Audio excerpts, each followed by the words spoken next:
Isa ka ba sa mag-wonder kung paano makakuha ng clients nang hindi naghahanap ng clients? Yung tipong dumadating na lang siya sa'yo unplanned. Yung tipong hindi mo na ma-accommodate, nagkaka-waitlist ka na of clients kahit hindi ka nag-a-apply. Pag-usapan natin yan sa video na ito. Hi guys, it's Jam of Buhay Virtual Assistant and the founder of Barangay VA. Welcome to my new video for today. Let's talk about referrals. Referrals ay isa sa pinaka-bonggang nakukuha ng isang mga seasoned freelancer.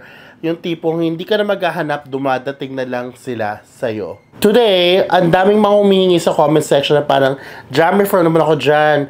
Jam, bigyan mo naman ako referrals. Ang dami ko nakikita mga ganyang comments and mga messages sa social media accounts ko. Pero ang tanong ay, ang referrals ba ay basta-basta na lang binibigay?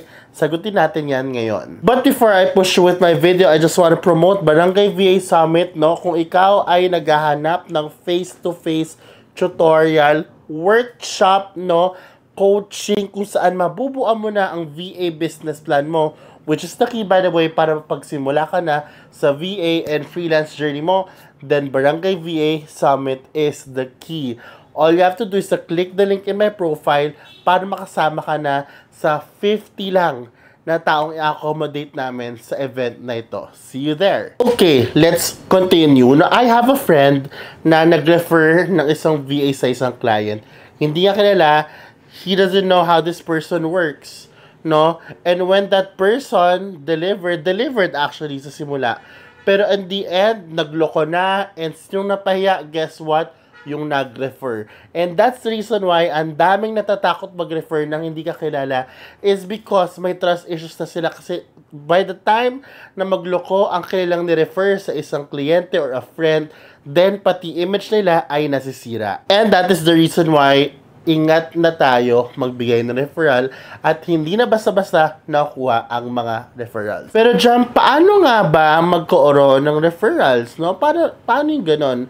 How do I go about it? Referral starts with being excellent with your first client. Okay? If you did great sa first client mo, then this client, okay, will be confident enough to refer you to their friends, to their colleagues, to their family, because they know how you work already. They're confident that you will deliver because you were excellent while you were handling this client, yung services mo.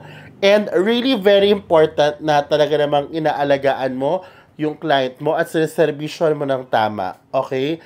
Kaya nga pati kayo na nasa trabaho ngayon, kahit hindi VA, kung kayo ay nagbabalak mag-freelancing through that kind of service na ino-offer mo ngayon sa company nyo, you have to hindi ka pwede mag-burn ng bridges.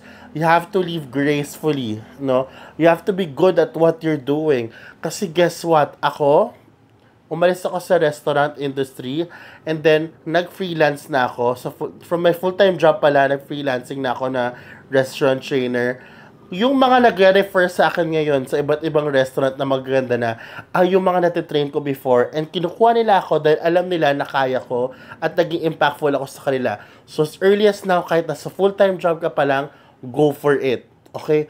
Go for it. Galingan mo na kasi you will be the top of mind of these employees pag lumipat na sila sa ibang kumpanya at sila ay nag-grow, nag-promote, or kung ikaw ay may nakatrabahong mga clients na nasayahan sa servisyo mo, they will definitely refer you to these friends or to these people. So, it starts with number 1, you being excellent with your client, with your current job right now. Tip number 2 is never stop networking or connecting to people. You guys are part of communities. Iba-ibang communities besides Barangay VA, part kayo ng mga iba't ibang VA or freelance communities. Hindi nyo ba alam na the best part of this, yung pinaka-treasure talaga, ay yung people inside that community. Hindi lang yung mga free resources, but the people. You get to hang out with 3 different people, 3 different types of people in a community. Number 1, people below you. Yung mga people na wala pang alam at all, hindi pa lang alam kung paano magsimula. Number 2 are the people with the same level as you, or the people na, alam mo yon, same journey, no? May alam na sa papasukan nila as a VA pero hindi nila ang paano magsimula. And number 3, people who are above you, people who are already freelancers or VAs na willing to help. It's important that you get to know these 3 kinds of people, hindi yung nasa taas lang. Why? Because of course, if you hang out with people above you, then alam mo na you get something from them. May important ka ng mga valuable insights kung paano maging VA. People, number 2, people within your range or same walks as you. Bakit importante? Kasi kayo yung magkakasama, no? Yung mga experiences niya, okay? Pwede kang matuto sa kanya, mga best practices niya, pwede kang matuto sa kanila, and vice versa. And lastly, people below you, because whatever you learn from within you, people within you, and people above you, you paid forward. Kayo naman ang tutulong sa mga kailangan matulungan. And really connecting to people, that's why we have Discord. Because of that, kami na nag-referan. Even yung mga people na walang alam or wala pang client at all, pero alam namin kung gaano kagaling yung mga skills nila, yung skills nila, yung services nila. Dahil alam namin na magaling sila, nire-refer na namin ng isa't isa. Nag-refer na kami ng clients. May opening sa client niya, refer namin sila. May opening sa clients ko, i-refer ko sila.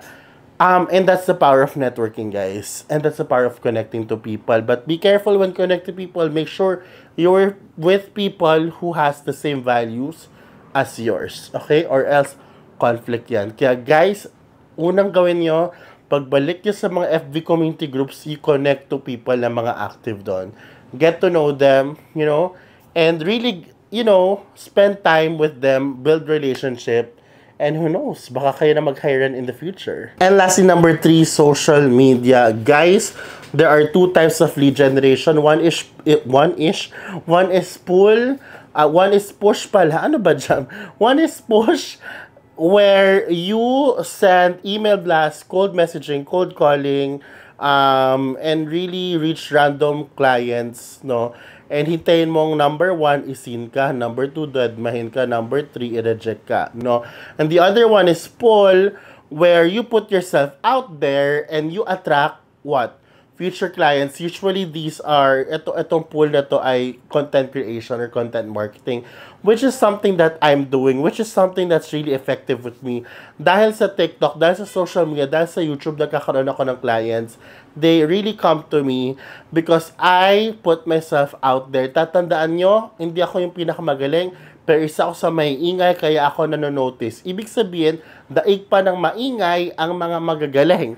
Okay, so what do you do there? Pag ikaw ay nag-ingay, make sure may laman yung ingay mo. Hindi yung parang empty ka na nalaglag sa floor, no? Hindi ganon. So put yourself out there. Get out of your comfort zone. Share tips. Document your life, no? Be vulnerable, no? Because that social media account, no, will get you instant credibility. Yung tipong pag in-interview ka na ng client mo, it's just for formality. No, chikahan portion na lang kayo dyan, and then what's next na agad. Okay, when can you start na agad?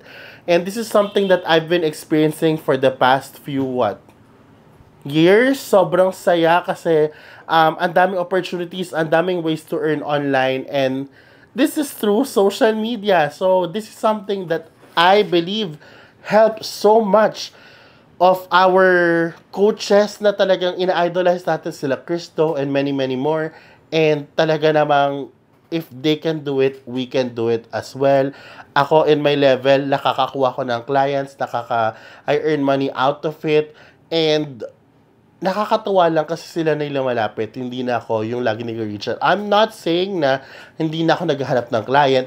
I still do both. No? While I'm attracting clients at may dumadating sa akin, ako naman, I also look for clients and I also reach out to them. So it's always good to do both. Again, with all these, kung gusto mo talagang ma-refer, you just have to look at all these 3, no? Number 1, be excellent. Number 2 is to connect or network. And number 3 is social media. Sana nakatulong itong 3 points sa inyo. And guys, if you do not know how to start, everything starts with your business, VA business plan. And if you want help face-to-face, physical, limited slots, no? Who will coach you in person on how to actually build your VA business plan. Guys, I got you. See you sa Barangay VA Summit sa December 9, 1 p.m. sa Blogger Creator Hub sa Mega Tower in Ortigas, katabi ni SM Mega Mall. 1 p.m. I'll see you there. I'll help you out. Get your tickets. Register now by clicking the link in the description box. Once again, Barangay VA Summit. Thank you so much, guys, and see you all in the next video. Bye!